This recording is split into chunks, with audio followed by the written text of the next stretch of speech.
Assalamualaikum warahmatullahi wabarakatuh. Di sini saya Siti Fatimah Azhar Hasyari dengan NIM 18038420246 akan memaparkan hasil laporan proyek pengembangan instrumen tes dan hasil analisis pengujian. Bagian-bagian yang saya akan jelaskan yaitu pertama tentang pendahuluan, yang kedua tentang kajian teori, yang ketiga tentang hasil dan pembahasan, dan yang terakhir yaitu tentang kesimpulan. Baiklah, di sini saya akan menjelaskan tentang latar belakang. Evaluasi merupakan bagian dari proses pembelajaran, proses yang menentukan kondisi di mana suatu tujuan telah dapat dicapai. Evaluasi harus dilakukan secara sistematis dan berkelanjutan agar dapat menggambarkan kemampuan peserta didik yang akan dievaluasi. Tes merupakan alat untuk mengukur kemampuan bagaimana tahapan dalam perkembangan instrumen tes yang baik dan benar sehingga menghasilkan instrumen tes yang layak dan baik. Setiap butir soal harus mengacu pada kurikulum yang berlaku pada suatu jenjang pendidikan. Dan terkadang butir soal yang disusun oleh pendidik masih kurang layak digunakan sebagai instrumen. Dan calon pendidik harus memiliki pengetahuan dasar tentang pengembangan instrumen dan menganalisisnya. Ada 4 cara menganalisis soal, yaitu dengan menguji tingkat kevaliditas, reliabilitas, tingkat kesukaran, dan daya beda. Baiklah, di sini saya akan menjelaskan tentang instrumen tes. Menurut Sugiono, menjelaskan bahwa instrumen adalah suatu alat yang digunakan untuk mengukur fenomena alam maupun sosial yang diamati. Dan menurut Mukhtar Bukhari mendefinisikan tes sebagai suatu percobaan yang diadakan untuk mengetahui ada atau tidaknya hasil-hasil pelajaran tertentu. Yang kedua yaitu langkah-langkah pengembangan butir soal.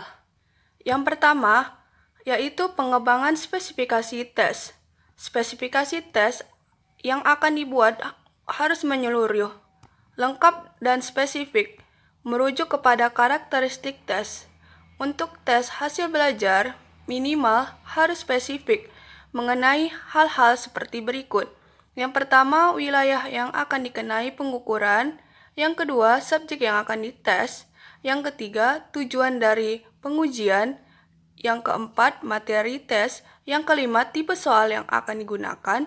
Yang keenam, jumlah soal untuk keseluruhan tes. Dan yang terakhir yaitu kisi-kisi tes. Yang kedua yaitu penulisan soal. Penulisan butir-butir soal merupakan langkah-langkah penting dalam upaya pengembangan alat ukur kemampuan tes yang akan diukur. Di sini, saya akan menggunakan materi pada kelas 7 semester genap dengan 20 butir soal berbentuk pilihan ganda dan 5 butir soal berbentuk uraian. Yang ketiga yaitu telaah soal. Telaah soal adalah mengkaji secara teoretik soal tes yang akan disusun. Soal yang telah disusun harus memperhatikan 3 aspek, yaitu aspek materi, konstruksi, dan aspek bahasa, sehingga butir soal yang telah disusun tidak menimbulkan keraguan atau ambigu ketika soal tersebut disebarluaskan. Yang keempat, perakitan soal. Setelah ditulis butir-butir soal dan ditelaah, maka langkah selanjutnya yaitu perakitan soal.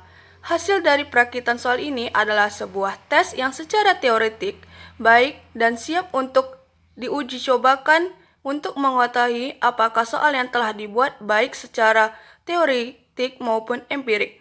Yang kelima yaitu uji coba tes. Setelah merakit soal, kemudian akan disebarluaskan dan diuji coba kepada beberapa mahasiswa.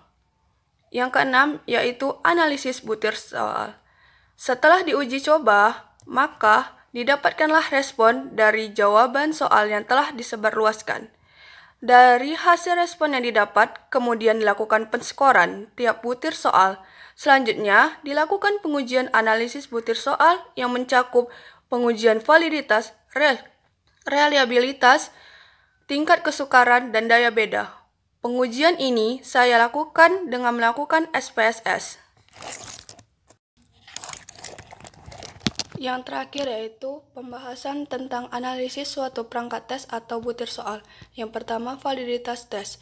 Menurut Sawyer dan Kores menyebutkan bahwa validitas merupakan kriteria terpenting untuk mengukur atau mengevaluasi suatu tes prestasi belajar. Dalam pengujian ini menggunakan SPSS dengan hasil interpretasi sebagai berikut.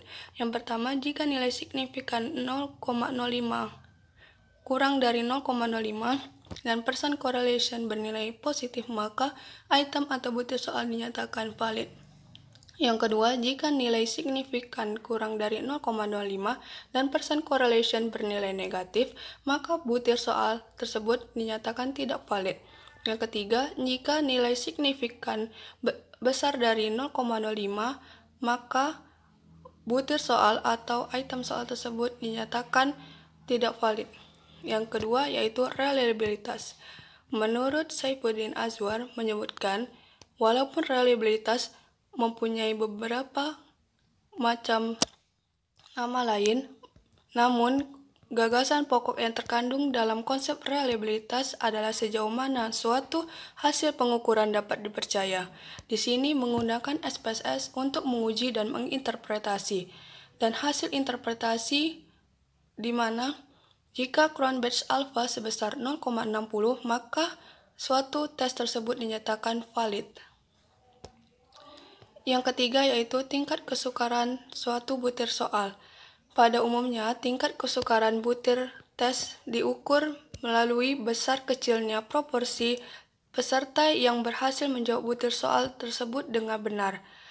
Pada pengujian tingkat kesukaran, penulis menggunakan SPSS dengan hasil interpretasi tingkat kesukaran sebagai berikut. Jika rentang nilai min pada output SPSS di antara 0,00 sampai 0,15, maka butir soal tersebut sangat sukar. Jika nilai min pada output SPSS pada rentang 0,16 sampai 0,30, maka butir soal tersebut sukar. Jika nilai rentang min pada output SPSS yaitu 0,31 sampai 0,70, maka butir soal tersebut sedang. Jika nilai rentang min 0,71 sampai 0,85, maka butir soal tersebut mudah. Dan yang terakhir, jika nilai rentang min dari 0,86 sampai 1, maka sangat mudah. Dan yang terakhir yaitu daya beda suatu butir soal atau tes. Daya beda soal diukur dari kesesuaian soal dengan keseluruhan tes dalam membedakan peserta didik yang tinggi kemampuannya dengan kesesuaian soal dengan keseluruhan dalam membedakan peserta didik yang tinggi kemampuannya dengan peserta didik yang kemampuannya rendah, yang diukur dalam tes yang bersangkutan. Ujian validitas terhadap butir soal pilihan ganda. Nah, bisa terlihat seperti output di samping. Output tersebut didapatkan pada pengujian validitas di dalam SPSS. Untuk menguji valid atau tidaknya butir soal dilihat dari nilai signifikan dari output SPSS tersebut. Nah, jika nilai signifikannya kecil atau kurang dari 0,05, maka dinyatakan valid. Nah, seperti butir soal pertama, nilai signifikannya yaitu 0,841. Maka 0,841 adalah besar dari 0,05. Maka butir soal pertama tidak valid. Nah, setelah pengujian 20 butir soal, maka didapatkanlah hasil seperti ini. Item soal atau butir soal yang valid terdapat pada nomor 4, 5, 7, 8, 9, 10, 11, 15, 17, dan 20, atau 10 soal yang valid. Dan sisanya yaitu 1, 2, 3, 6, 12, 13, 14, 16, 18, dan 19 dinyatakan tidak valid. Kedua yaitu pengujian validitas butir soal uraian. Sama seperti pengujian validitas butir soal pilihan ganda, didapat bahwa nilai signifikan seperti tertera pada output di samping ini. Nah, kriterianya pun sama, yaitu jika nilai signifikan lebih kurang atau kecil dari 0,25, maka butir soal tersebut dinyatakan valid. Nah, terlihat bahwa 3 soal yang ditandai warna biru merupakan item soal yang tidak valid. Maka, item soal yang valid yaitu pada nomor 4 dan 5, atau 2 soal saja yang merupakan valid, dan 3 soal lainnya dinyatakan tidak valid. Yang kedua, pengujian reliabilitas pilihan ganda dan uraian. Nah, di sini terdapat 2 output, yang pertama pilihan ganda, yang kedua uraian. Yang pertama pilihan ganda. Output tersebut didapatkan dalam pengujian reliabilitas dalam SPSS. Nah, setelah pengujian tersebut didapatkan output seperti ini. Nah, untuk mengukur tingkat reliabilitas suatu soal, maka kita menggunakan Cronbach's alpha. Jika Cronbach's alpha itu lebih besar dari 0,6, maka soal tersebut dinyatakan reliable. Nah, dapat disimpulkan bahwa soal pilihan ganda yang telah dibuat dinyatakan reliable atau konsisten karena nilai Cronbach's alpha yaitu 0,747 yang berarti lebih dari 0,6. Yang kedua, reliabilitas pada soal uraian yang telah dibuat. Telah didapatkan Cronbach's alpha pada output SPSS yaitu 0,558 yang berarti kecil dari 0,6. Maka soal uraian yang telah dibuat dinyatakan tidak reliable atau tidak konsisten. Pada pengujian uji daya beda dapat disimpulkan yaitu pada soal pilihan ganda terdapat 9 soal yang dikategorikan baik, 4 soal dikategorikan cukup, dan 7 soal yang dikategorikan jelek atau buruk. Kedua, pengujian daya beda pada butir soal uraian. Sama seperti langkah dalam pengujian daya beda pilihan ganda, telah didapatkan output seperti tertera.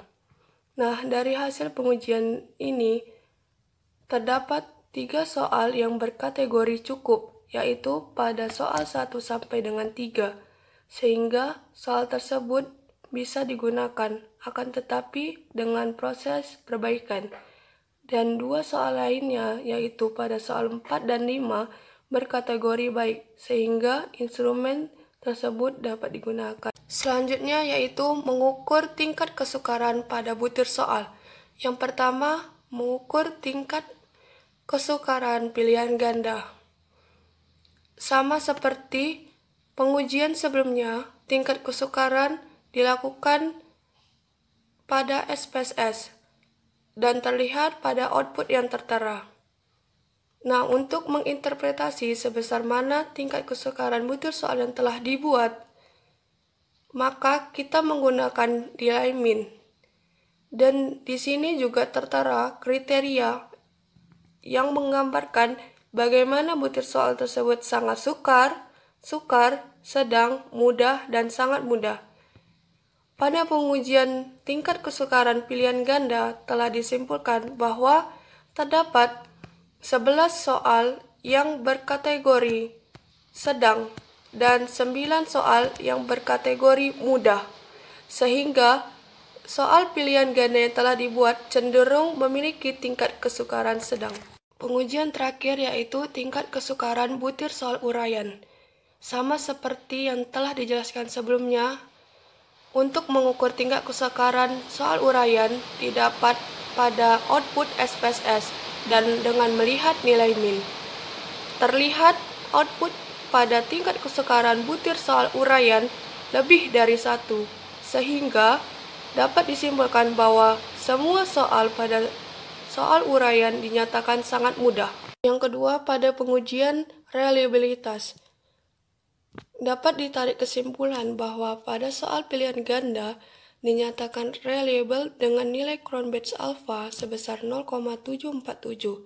Sedangkan pada soal uraian dinyatakan tidak reliable dengan nilai Cronbach alpha sebesar 0,558. Pada pengujian uji daya beda dapat disimpulkan yaitu pada soal pilihan ganda terdapat 9 soal yang dikategorikan baik, 4 soal dikategorikan cukup, dan 7 soal yang dikategorikan jelek atau buruk. Dan pada soal uraian terdapat 2 soal dikategorikan baik dan 3 soal yang dikategorikan cukup. Dan yang terakhir, pada pengujian tingkat kesukaran telah dapat kesimpulan bahwa pada soal pilihan ganda terdapat 11 soal yang memiliki tingkat kesukaran sedang dan 9 soal yang memiliki tingkat kesukaran mudah. Dan pada soal uraian, semua item soal atau butir soal dinyatakan memiliki tingkat kesukaran sangat mudah. Baik, sekian video presentasi tentang pengembangan instrumen tes. Semoga bermanfaat dan mohon maaf jika terdapat kesalahan dan kekhilafan. Akhir kata, Assalamualaikum warahmatullahi wabarakatuh.